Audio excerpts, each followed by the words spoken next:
transmitiendo en directo desde la Cámara de Diputados. A nivel federal, para las cámaras federales y nacionales, y el tercero está vinculado a las medidas cautelares.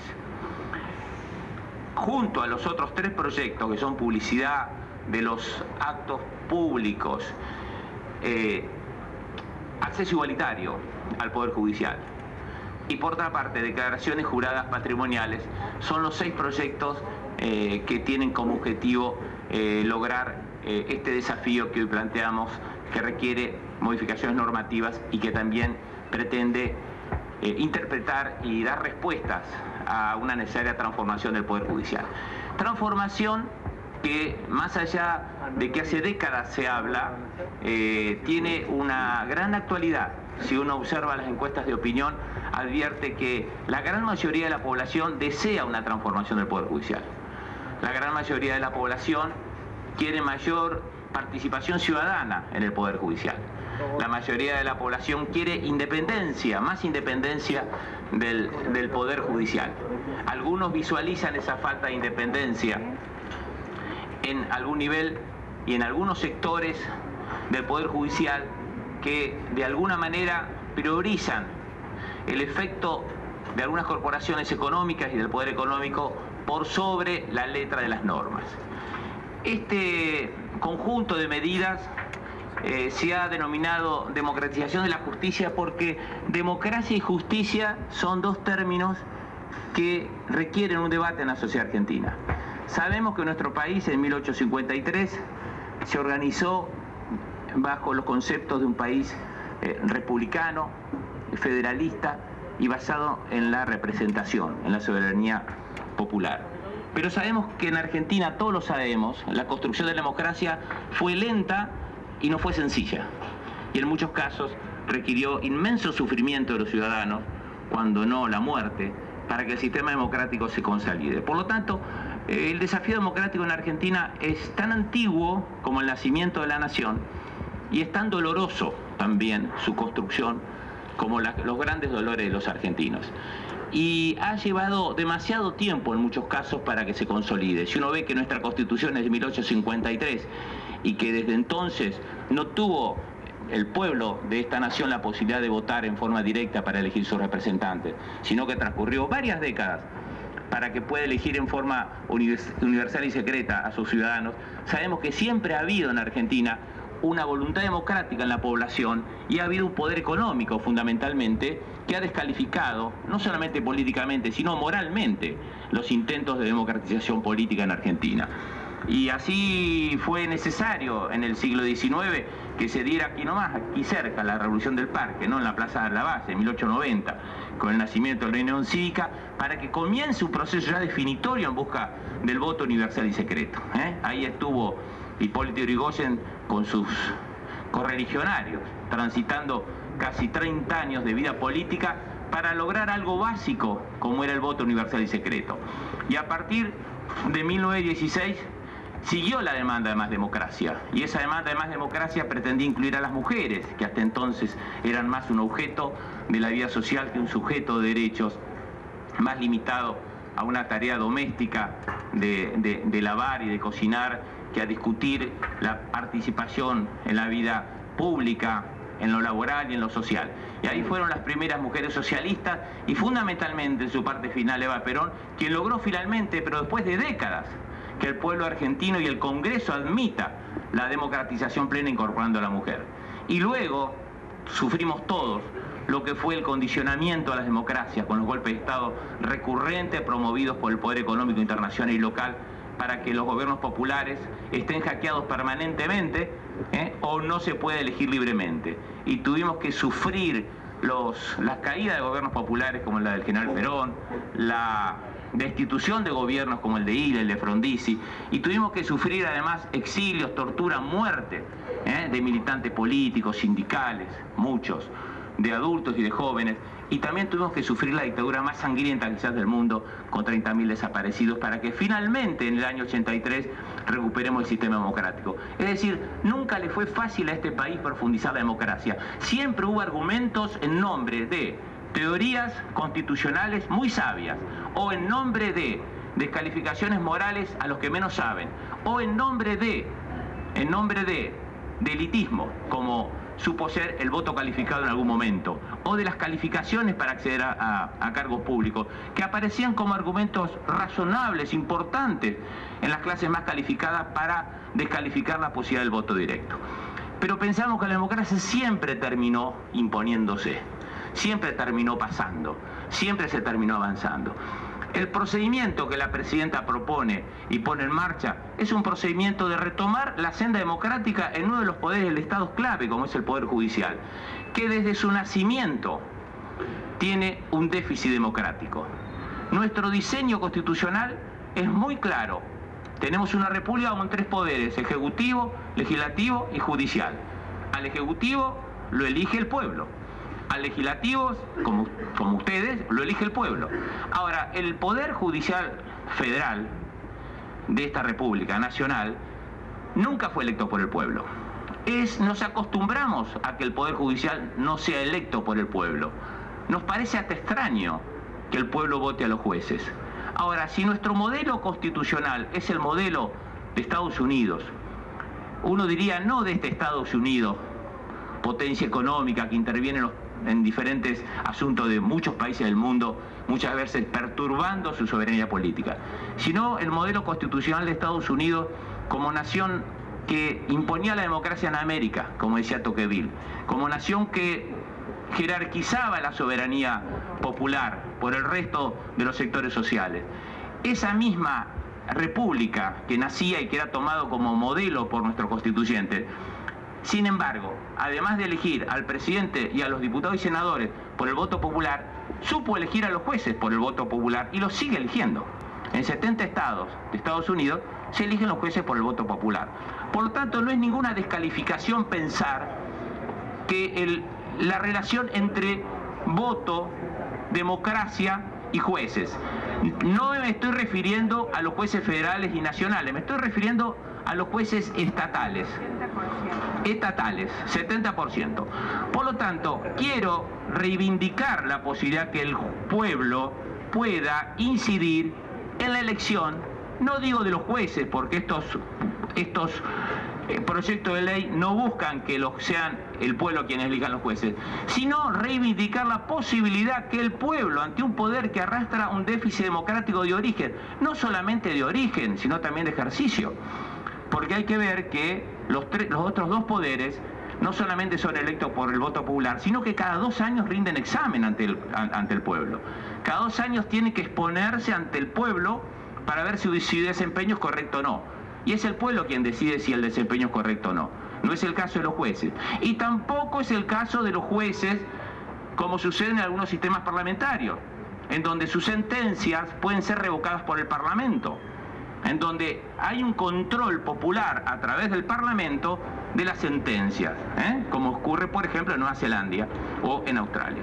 Por lo tanto, estamos ante un poder que necesita que su nivel de democratización de origen y de ejercicio sea debatido y que no se agreguen nuevos elementos de intermediación, porque no solamente tenemos un poder que no tiene originalmente un sistema democrático que lo elija, ni tiene un sistema de control popular de sus actos, tampoco de sus sentencias, sino que además con la reforma del año 94 se incluyó dentro de la Constitución un organismo como el Consejo de la Magistratura que incorporó jueces, abogados y académicos que contribuyeron aún más a la intermediación de la elección del pueblo con los jueces, porque incorporó estos 3 segmentos que hoy es un motivo de debate: su forma de elección, su manera de cómo elegirlos.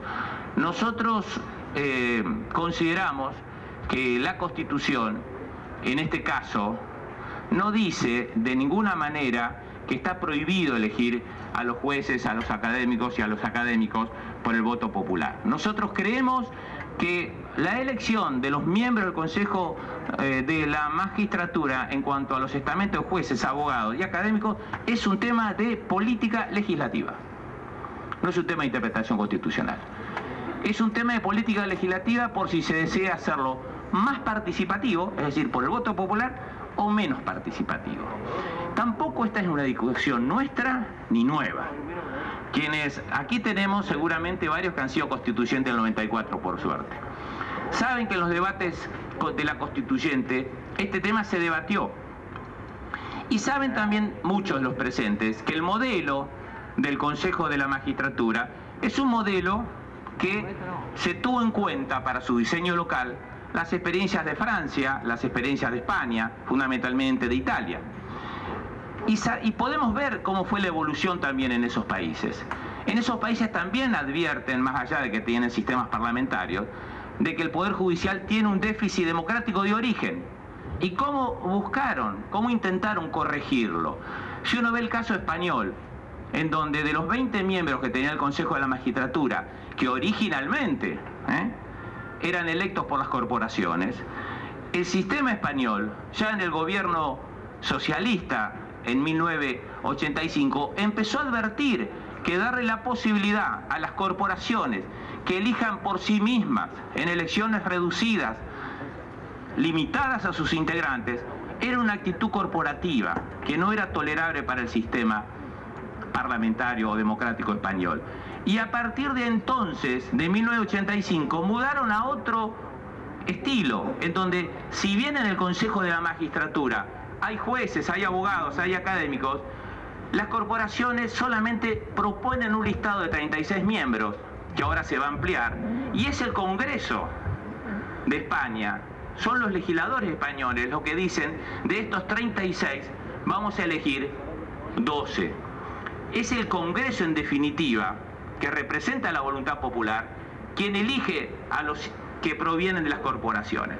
Pero aquí ha quedado un sistema que no ha mudado hacia un perfil más democrático.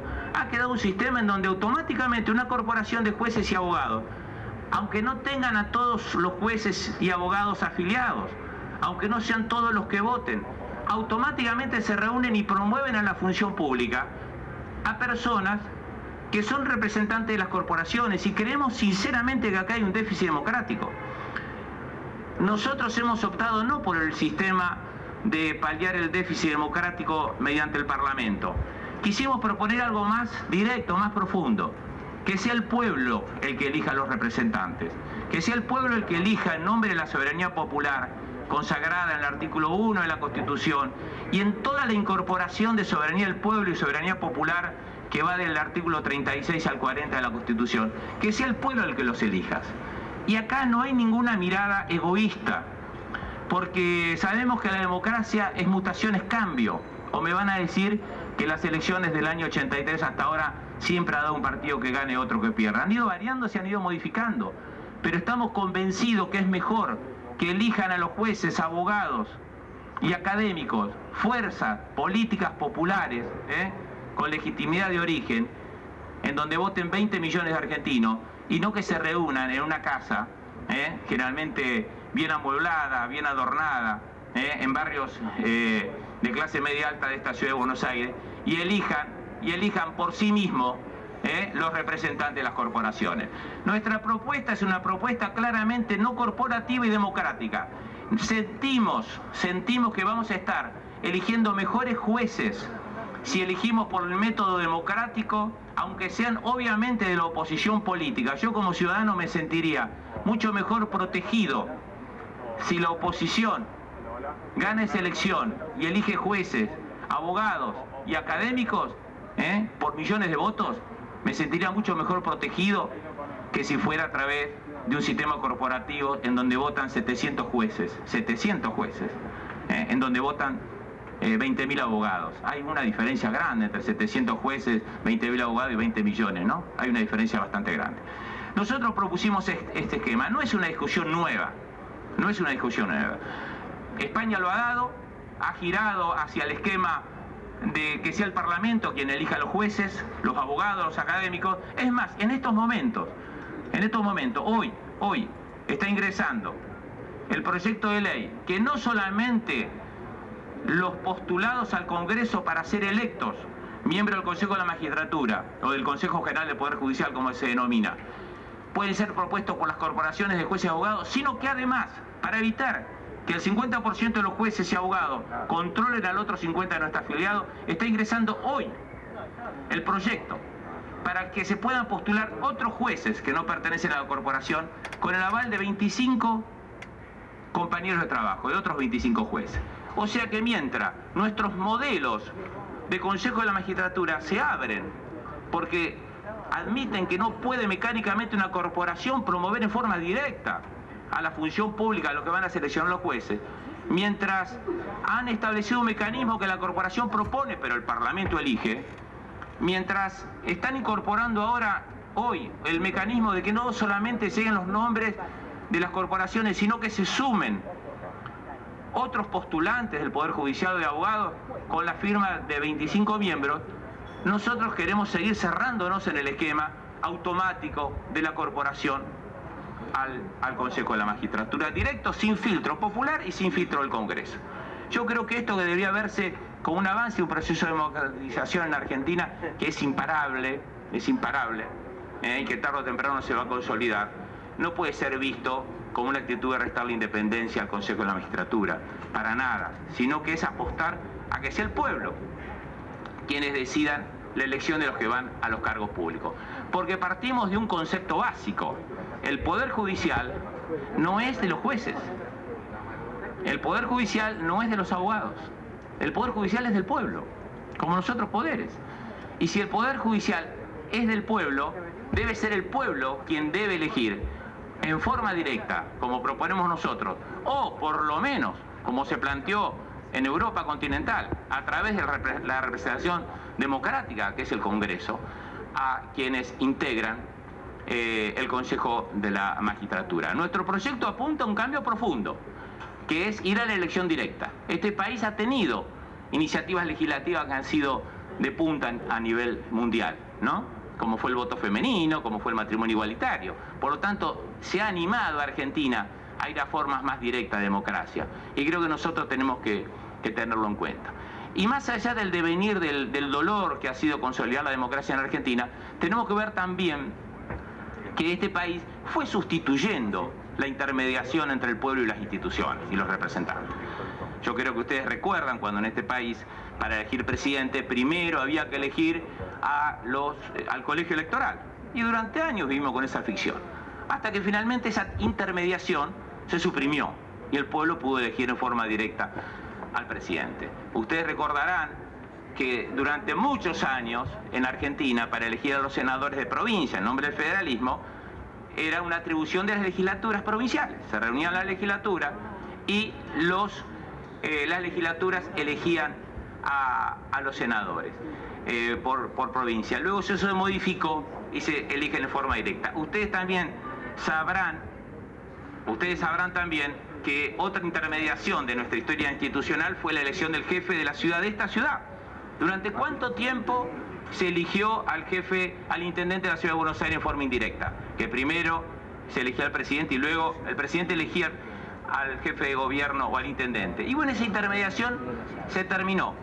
Más allá de la modificación constitucional o no, lo importante, que es lo político, es que el pueblo cada vez más va a buscar formas directas de elección de sus representantes, más allá de que obviamente conocemos la historia constitucional, pero más allá de eso, la tendencia, la dirección, el pueblo en definitiva, como decía el general Perón, siempre busca ir para adelante, busca por un lado, busca por el otro. Es como el río, ¿no? El río con el dique que tiene una grieta, al final pasa.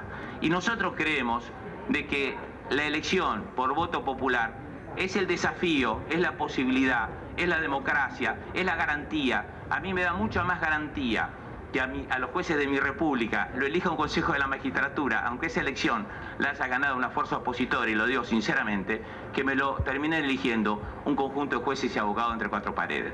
Y creo que esta discusión se ha dado en España, se ha dado en Francia, en donde el presidente del Consejo de la Magistratura no es el presidente de la Corte, es el presidente del Ejecutivo.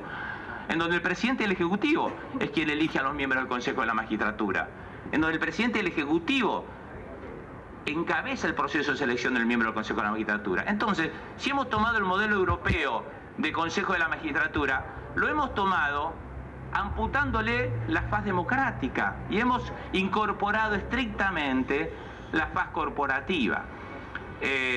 Yo quería sostener estas apreciaciones porque estamos convencidos de que esto está vinculado a la génesis del Consejo de la Magistratura argentino, está vinculado a la génesis de nuestro modelo, está vinculado a los diseños de Consejo de la Magistratura de los países que han sido tomados como ejemplo, y no vemos una limitación constitucional. Reitero, para nosotros es un tema de política legislativa, más participativa, como en el caso de esta ley, menos participativa si seguimos dejándole a las corporaciones de abogados, de jueces o de académicos que decidan por el pueblo argentino. Por otra parte, este tema lo va a desarrollar luego con más presión el secretario de Justicia, porque simultáneamente ahora se está tratando en el Senado los otros 3 proyectos de ley. Pero queríamos también destacar los argumentos por los cuales nos parece importante avanzar a un sistema de casación. En el sistema de casación hay 2 fundamentos básicos. Creemos que esto no es tan polémico, porque si yo miro la cara de los legisladores presentes, me parece que no hay partido político en Argentina que no ha promovido la creación de tribunales de casación. Me parece que la unanimidad de las fuerzas políticas y los pensadores han estado luchando durante años para que el Poder Judicial Federal incorpore los tribunales de casación. Y hay desde proyectos de ley hasta reformas constitucionales. Hay desde juristas de nota de la Unión Cívica Radical, liberales, demócratas progresistas, ministros de la Corte, a legisladores actuales que han planteado la cuestión de la casación, como por ejemplo el caso de Jorge Yoma, que está presente aquí. Cada uno le ha dado una modalidad diferente, ¿no? No quiere decir que los modelos son uniformes, pero que en Argentina debemos reconocer que hay 2 cosas: miles de sentencias contradictorias sobre un mismo caso y en la interpretación de la misma ley. Nadie lo puede negar. Miles de sentencias contradictorias que hacen a la lentitud del procedimiento y del proceso. Y que además tenemos una Corte saturada de expedientes. Nadie lo puede negar. Todos los fundamentos de los proyectos de ley hablan de que la Corte no puede estar tratando, como ha tratado, 20.000 expedientes al año o 13.000 expedientes, cuando si seguimos con el modelo constitucional de la justicia, es el de Estados Unidos, la Corte de Estados Unidos trata 80 expedientes por año. Hay diferencia, ¿no?, entre tratar 80 expedientes y tratar 10.000. Hay alguna diferencia. ¿Por qué la Corte de Estados Unidos tiene ese prestigio mundial?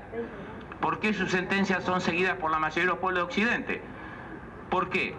Porque al tratar 80 sentencias pueden establecer de manera genérica las audiencias públicas, no en forma selectiva como tiene que hacer esta Corte. Nosotros reivindicamos que esta Corte inició, y lo saben muchos, inició y fue la precursora de las audiencias públicas para sus fallos. Y ha sacado fallos notables y respetados, pero no lo pudo generalizar. Se le puede exigir a una Corte como la nuestra que generalice las audiencias públicas en las causas que llegan a la Corte si le entran 13.000 expedientes, por ejemplo, por año, o 14.000, o 15.000, como el año pasado. ¿Es posible a esta Corte decirle queremos que hagan audiencias públicas? Por lo tanto, la disminución de los expedientes que llegan a la Corte es una necesidad, y la respuesta acá y en todo el mundo ha sido la casación. Y en casación podemos citar desde la Constitución del 49, ¿no?, que ha sido la primera constitución social de la Argentina, que ya en el artículo 95 establecía ya el recurso de casación, cuando dice la Corte Suprema de Justicia conocerá como tribunal de casación en la interpretación e inteligencia de los códigos que se refiere al inciso 11 del artículo 68. Desde la Constitución del 49 a la obra que hizo el profesor Morelo, por ejemplo, que fue ministro de la Suprema Corte de Justicia de la provincia de Buenos Aires durante la presidencia de Arturo Ilia y de la gobernación de Anselmo Marini, que ha hecho un gran trabajo de desarrollo de la casación civil, comercial, laboral en Argentina. O del doctor Banossi, que ha sido profesor de muchos de nosotros y que ha sido un constitucionalista que proviene de la Unión Cívica Radical.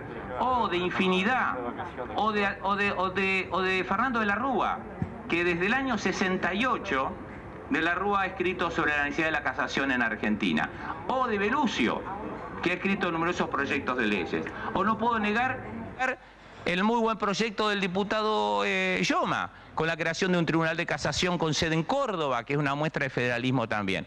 O sea, creemos que la cuestión de casación en Argentina está muy debatida y muy aceptada. ¿Qué se pretende?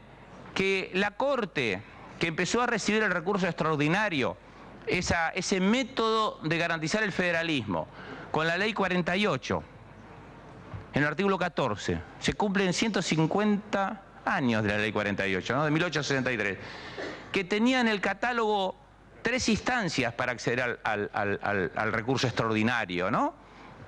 Conocidas, y que después de 1908 empezó a aceptar ya no cuestiones federales, sino cuestiones de derecho común, con el fallo Rey Rocha. Cuando en 1908 abre la puerta la Corte y empieza a intervenir en cuestiones de derecho común, empezó a atiborrarse de expedientes y llegar a la Corte actual, con miles y miles de expedientes. Por lo tanto, en el año, incluso en el año 91, ante esta gran cantidad de expedientes, se modifica el Código Procesal Civil y Comercial, como ustedes dicen, para darle la posibilidad a la Corte de rechazar esa catarata de juicios que le llegaban, y se redacta el nuevo 280, que es el conocido por los abogados como el certiorari, por el cual la Corte lo que hace con los recursos de arbitrariedad, que son el 90% de los expedientes que le llegan, es poner un formulario y rechazarlo por improcedente. Entonces nosotros decimos, de los 9.000 causas que llegan a la Corte hoy por recursos de arbitrariedad, el destino es un formulario impreso que dice no al lugar, es la plancha famosa del 280, no al lugar por improcedente. ¿Esa es la justicia que nosotros pretendemos al país? ¿O pretendemos que esos 9.000 recursos de arbitrariedad que ingresan a la Corte sean resueltos por jueces de casación, por jueces de la Constitución? ¿Qué es mejor para el ciudadano? Que a su reclamo de arbitrariedad, por exceso de ritualismo, por fallas en la aplicación de la forma o del contenido, se le ponga una plancha y diga no al lugar por improcedente? ¿O es mejor que hayan cortes de casación que analicen el caso y lo rechacen o lo acepten con fundamento jurídico? Creemos que es mucho mejor que haya cortes de casación. Como también pensamos de que la lentitud, y en esto sí quiero discrepar con algunos conceptos que se han dicho, que la lentitud con la casación no se va a agravar, al contrario, va a ser mucho más rápido los expedientes, porque los expedientes, incluso los previsionales, los de los jubilados, en miles de casos se demoran por fallos contradictorios sobre un mismo caso. No solamente entre una cámara u otra, sino entre salas de la misma cámara. Y uno puede decir, bueno, pero las cámaras tienen el instrumento del fallo plenario. Se reúne toda la Cámara, los jueces de la Cámara y sacan un fallo plenario, está el instrumento unificador. ¿Saben cuántos fallos plenarios sacó la Cámara Nacional Previsional de la Argentina en 25 años de existencia? Un fallo plenario en 25 años. ¿Por qué? Porque el mecanismo del fallo plenario es tortuoso, es complicado, paraliza el fuero un año. En el caso de la Cámara Nacional del Trabajo tienen que votar 30 jueces. ¿Saben lo que significa el voto de 30 jueces para lograr una mayoría? Por lo tanto, el fallo plenario, que es el método que las cámaras tienen hoy a mano para unificar la jurisprudencia, es un método no ideal, de uso poco frecuente y que no soluciona el fondo del problema. La casación sería mucho más rápida, unificaría la jurisprudencia, aceleraría los juicios y le sacaría a la Corte una gigantesca cantidad de trabajo. Y en esto también el secretario de Justicia va a abundar en detalle. Y por último, el tema de las medidas cautelares. Este tema también nosotros creemos que es sumamente defendible y racional. Hace poco hemos estado en el Senado y el secretario de Justicia recibió sugerencias de muchas organizaciones gubernamentales y él mismo incorporó modificaciones al proyecto de cautelares. Pensamos de que cautelares que forman parte de un, esperemos, futuro Código Contencioso Administrativo, que Argentina a nivel federal no tiene, también no es ninguna novedad. Que me digan qué provincia argentina no tiene Código Contencioso Administrativo, una de cuyas partes de un Código Contencioso Administrativo, además de la competencia, son las cautelares. Yo diría, no hay provincia argentina, ni incluso la ciudad de Buenos Aires, que no tenga Código Contencioso Administrativo. ¿Quién no tiene Código Contencioso Administrativo? Es decir, un código de procedimientos para demandar al Estado. ¿Quién no lo tiene? El gobierno federal, el gobierno nacional. ¿Por qué no lo tiene? ¿Porque no ha habido proyectos presentados? ¿Porque no se considera en el ambiente académico que no es necesario? No, porque los factores económicos se han opuesto y los grandes estudios de esta ciudad se han opuesto. Porque es mejor que el Estado no tenga un código de procedimiento administrativo para ganarle los juicios fácilmente e injustamente que lo tenga. ¿Quién es un administrativista de nota? No voy a decir su nombre porque no me lo autorizó, que ha trabajado en elaborar un código contencioso, me dijo, las dos posibilidades más cercanas que tuvo el Estado argentino de tener un código contencioso administrativo fue durante el gobierno del general Perón y de Raúl Alfonsín, y no se pudo sancionar, ni Perón ni Alfonsín lo pudieron hacer. Es raro que en Argentina permanentemente actualicemos el derecho privado, que permanentemente veamos cómo mejoramos el Código Civil y Comercial, y que nadie discuta por qué no hay un procedimiento contencioso administrativo para que haya un procedimiento como tiene todos los países europeos y las provincias argentinas para pleitear por el Estado. ¿No les parece raro que este tema no forme parte nunca de la discusión académica? Yo estoy a favor, obviamente, de nuestro proyecto de Código Civil y Comercial. Estoy a favor que el derecho privado se actualice, pero también veamos en qué situación tenemos al Estado argentino, al Estado federal. Si todas las provincias argentinas han promovido los códigos contenciosos administrativos y uno de sus capítulos son las cautelares, y yo creo que cualquier legislador nacional que está aquí presente saben que en sus provincias existen los códigos contenciosos administrativos y tienen regulada de una manera especial las cautelares. No aplican más las provincias argentinas el Código de Procedimiento Civil y Comercial. No lo aplican más. A algunas provincias argentinas incluso le han dado jerarquía constitucional a la necesidad de tener un procedimiento especial en los juicios contra el Estado, al fuero contencioso administrativo. Y nombro, por ejemplo, el 166, inciso quinto, la cláusula contenciosa administrativa de la provincia de Buenos Aires. Los legisladores de la provincia de Buenos Aires todos saben que en la reforma del año 94, en la Constitución de la provincia de Buenos Aires se estableció la necesidad de que cuando el Estado sea parte, la demanda contra el Estado debe tramitar por el contencioso administrativo. No estamos hablando de ningún país exótico, no estamos hablando de ningún código extraño. Estamos hablando de un código de una provincia. Y todas las provincias argentinas, incluso la ciudad de Buenos Aires, tiene un código contencioso administrativo. Por lo tanto, ¿de qué nos asombramos cuando el Estado federal pretende, básicamente, regular y desarrollar una pequeña parte del código contencioso administrativo?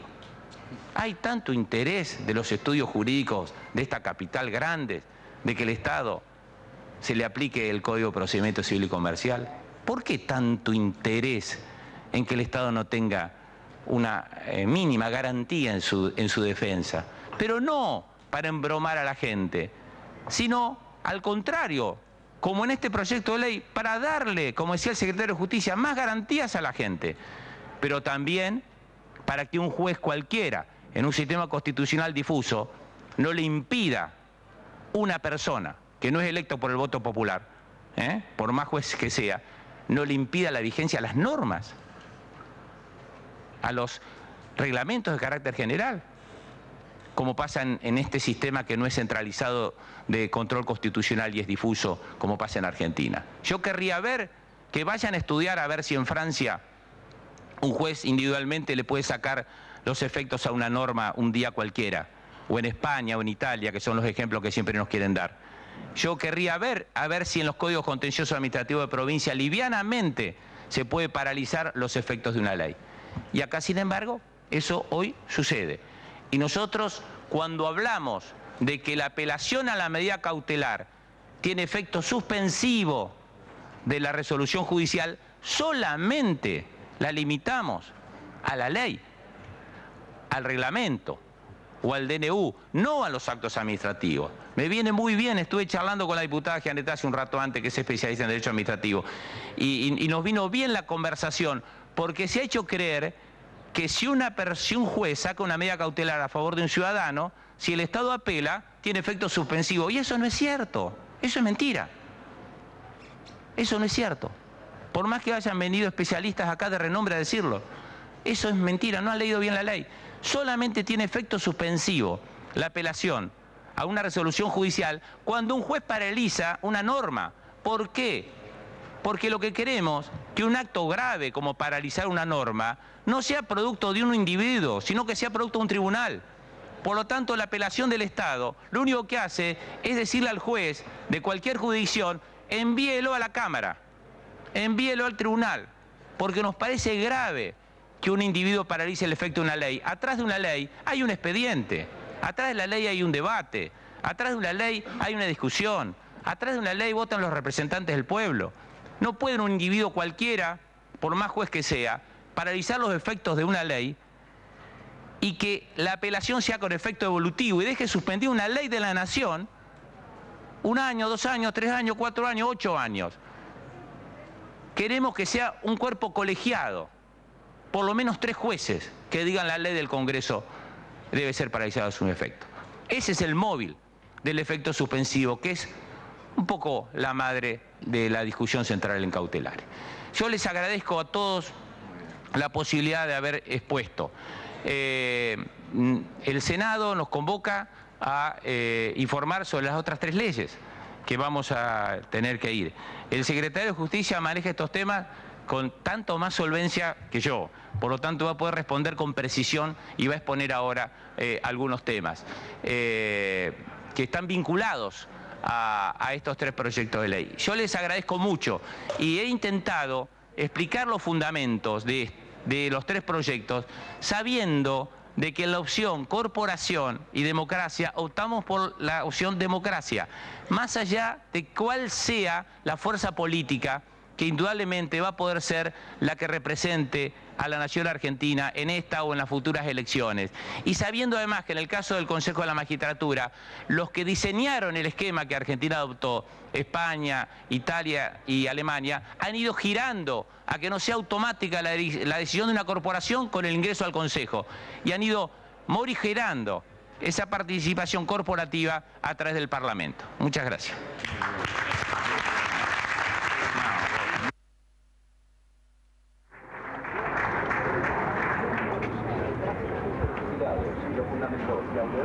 Secretario de Justicia tiene... Sí, me voy al Senado. Bueno, despedimos al ministro de Justicia. Al Senado, cuando tengo que ir al Senado. Suerte. Y le damos la palabra al secretario de Justicia, Julián Álvarez, doctor. ¿Qué me pasa acá? No. Como quieras, y si no, el botón rojo. A ver, ahí te... Todo.